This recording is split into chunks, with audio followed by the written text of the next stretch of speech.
Tuwing umuulan sa Kamaynilaan, laging kabuntot na nito ang pagbaha at matinding trapiko.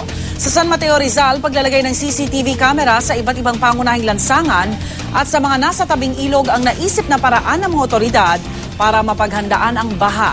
Narito ang report ni Dano Tingkungko. Pabugso-bugso ang ulan, bunsod pa rin ng wind convergence o pagsasalubong ng hanging habagat mula sa timog kanluran at trough ng bagyong Dindo sa hilagang kanluran naman. Walang galawan ng mga sasakyan hanggang sa bahaging ito ng Moraita. Ang sitwasyon lalo pang pinalala ng uwian ng mga estudyante. Ang tatlong magkakaibigang ito nagkasyang sumukob sa iisang payong. Hindi raw kasi nila inasahang lalakas ang ulan. Oo. Hindi ka nagdala ng payong ka? Hindi. Hindi ko naman alam na ganito wala kasulan eh.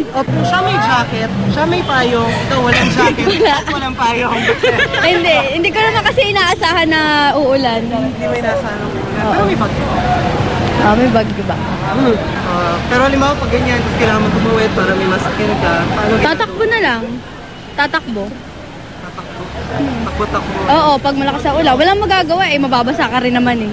Para paghandaan ng anumang sakuna, 12 CCTV camera ang ikinabit sa mga pangunahing lugar sa San Mateo.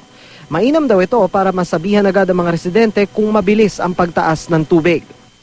Definitely for one, no, yung may iwasan na natin yung nangyari dati na parang mabibigla na lang lahat ng mga kababayan natin dito sa San Mateo na wala silang kalamlam na tumataas na pala ang tubig. Medyo may pagbabago ngayon.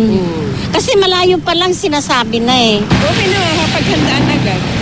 4 na CCTV cameras din ang ilalagay sa may ilog para mamonitor ang sitwasyon ng mga residente sa gilid ng ilog. Para sa unang balita, Dano Tingkong, reporting.